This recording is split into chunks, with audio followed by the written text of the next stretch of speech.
I'd rather have him answer. Yeah, I'd rather answer that. It will be, our president will respond to you. yeah, let me, Thank you, Mr. President. it will take President Trump listening to the voices of South Africans, some of whom are his good friends, like those who are here.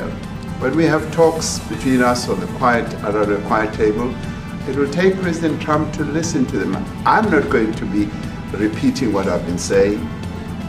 I would say if there was Afrikaner farmer genocide, I can bet you these three gentlemen would not be here, including my Minister of Agriculture. He would not be with me. So it'll take him, President Trump, listening to their stories, to their perspective. That is the answer to your question. But, Mr. President, I must say that we have, wait. We have thousands of stories talking about it. Sure. And we have documentaries, we have news stories, and that. Is Natalie here, somebody here to turn that? I could show you a couple of things, and it has to be responded to. Yeah, sure, we will. Let me see the articles, please, if you would, and turn the lights down. Turn the lights down, and just put this on. It's right behind you, Johan. There's nothing this parliament can do. With or without you, people are going to occupy land. We require no permission from you, from the president, from no one. We don't care. We can do whatever you want to do. Who are you to tell us whether we can occupy land or not? We are going to occupy land. Yeah. South African occupy land. That's who we are. Can we drop my membership from this useless parliament? Yes, honorable member. Must never be scared to kill. A revolution demands that at some point there must be killing, because the killing is part of a revolutionary act. Shoot to kill. Come on, sir. Kill the poor, the farmer. Kill the poor, the farmer. Pa, pa.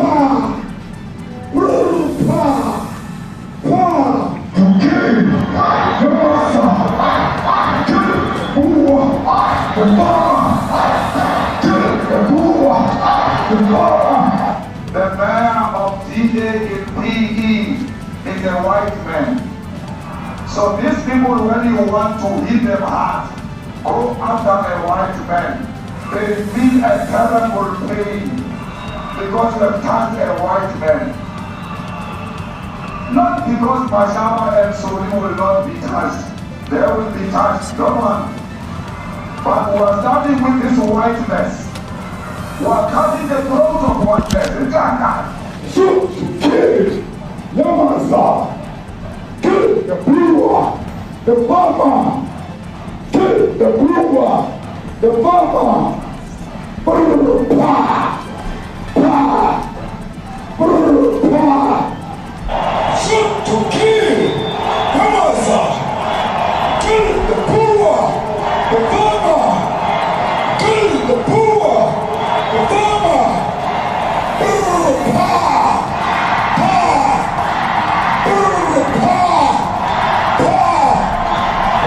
I don't know what's going to happen in the future. I'm saying to you, was not called for the killing of white people, at least for now. I can't guarantee that. I mean, do you understand somebody watching that, especially as it gets shared on Twitter? They freak out. It sounds like a genocide over there.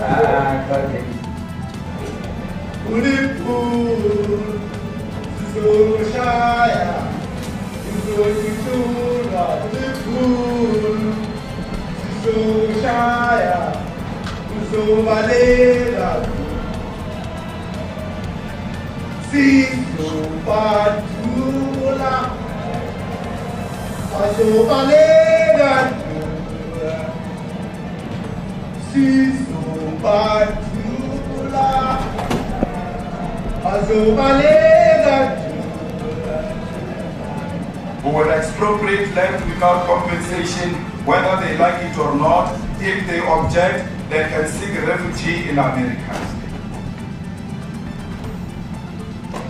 Now this is very bad. These are burial sites right here.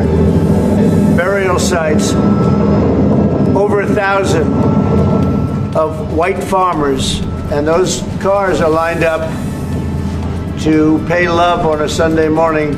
Each one of those white things you see is a cross, and there's approximately 1,000 of them. They're all white farmers, the family of white farmers.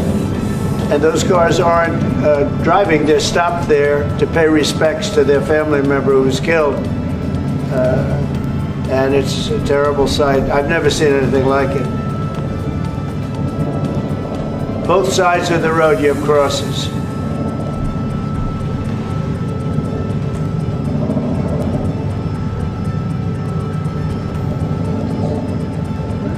Those people were all killed. Have they told you where that is, Mr. President? No, I'd like to know where that is, because this I've never seen. But, okay. I mean, it's in South Africa. That's where. We need to find out.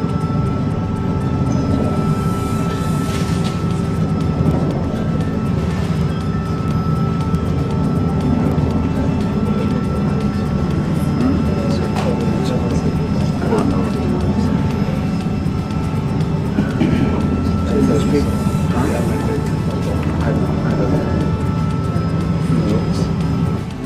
Okay.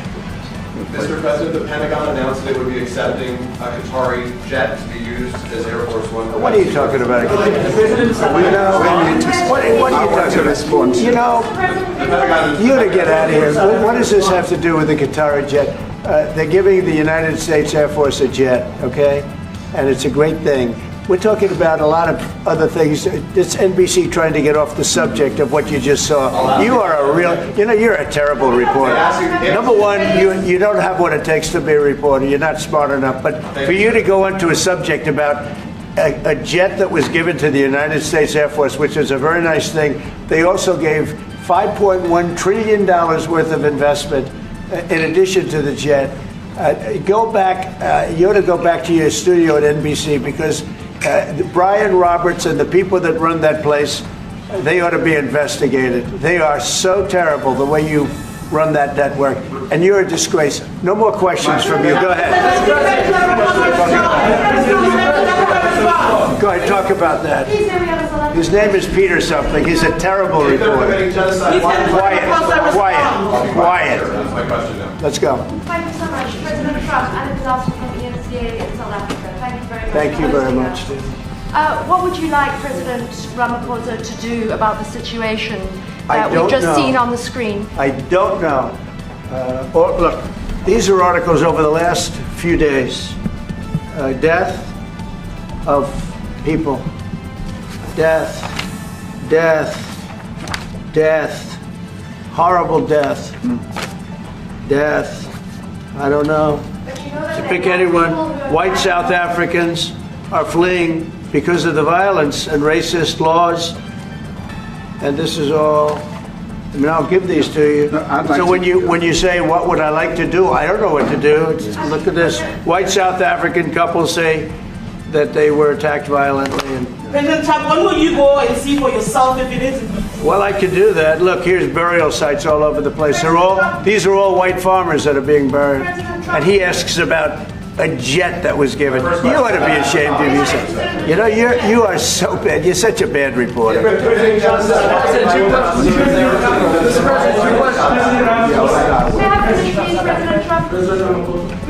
This is one after another. This family was wiped out. I'm just looking. Can we get a report from President Ramaphosa? What's your reaction to those videos, Mr. President? Well, I think the videos are so. No. When you look at the videos, I mean, how does it get worse? And these are people that are officials, and they're saying that kill the white farmer and take their land. That's what it is. And I have other friends in South Africa. I have people that left. One in particular that says you can't go there. He said they want to take your land, and they kill you. It's okay, and they say it's okay to do. Now, we're going to talk about it, but this is a tremendous, look, this is a story recent. These are all people that recently got killed. Yeah. And I don't know how it can get any worse. These are the man that you saw, the men that you saw, the people that you saw in that movie, those are officials. Those are people that were in office. They had one march, they had a dance in your parliament, whatever you may call it, legislature. Well, let me clarify that. Yeah, let me clarify that, because what you saw, the speeches that were being made, one, that is not government policy.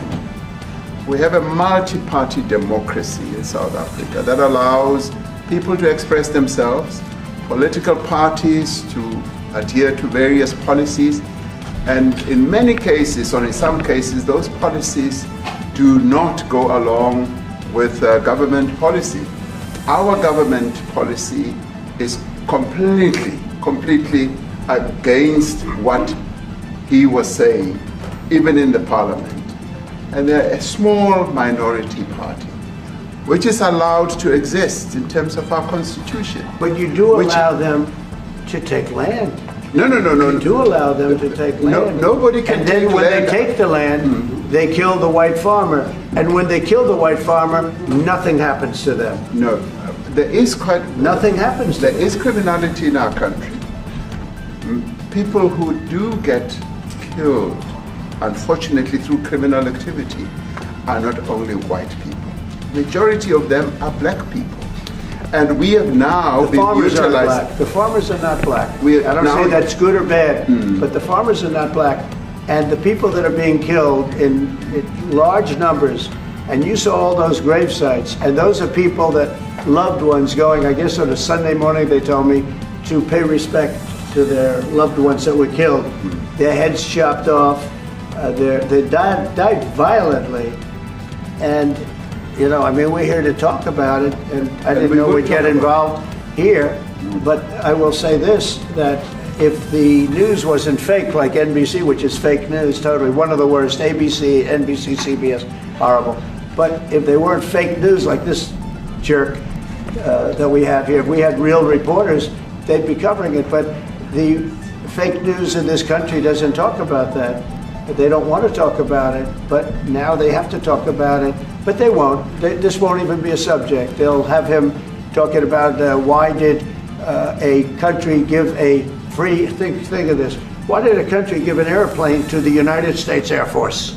Okay, the United States, not to me, to the United States Air Force, so they could help us out, because we need an Air Force One until that's Air Force One, it's being built. 2 of them being built. But Boeing's a little bit late, unfortunately. So why did they give us a plane to the United States Air Force? That's what that idiot talks about after viewing a thing where thousands of people are dead. I'm sorry, I don't have a plane to give you. I wish you did. I'd take it. I would take it. If your country offered the United States Air Force a plane, I would take it. Okay.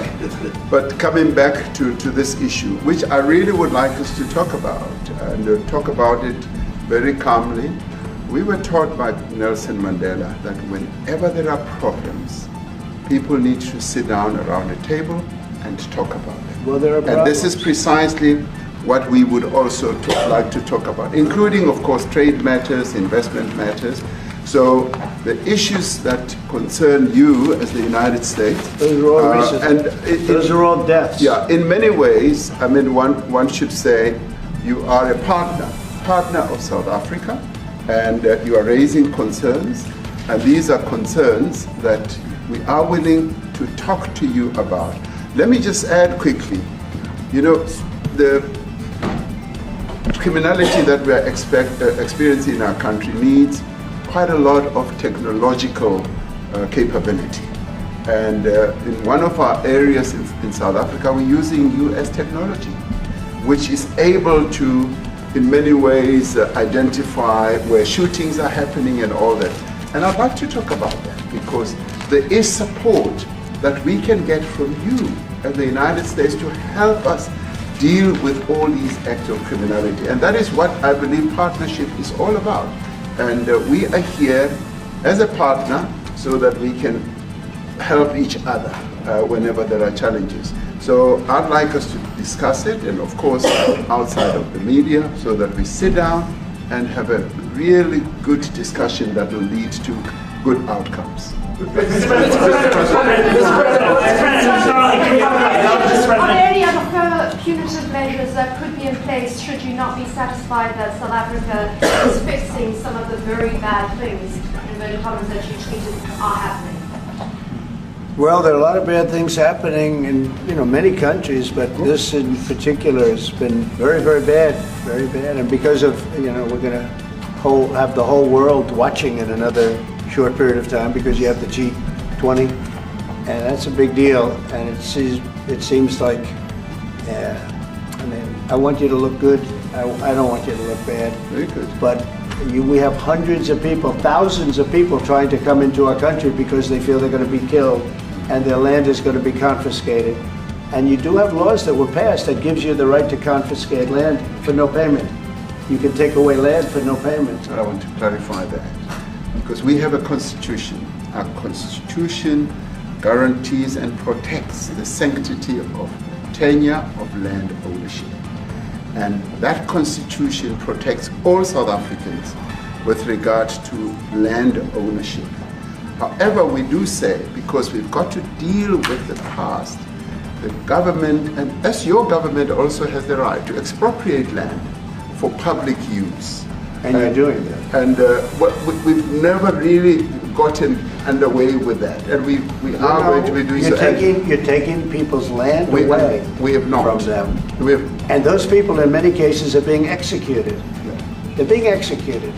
And they happen to be white, and most of them happen to be farmers. And that's a tough situation. I don't know how you explain that. How do you explain that?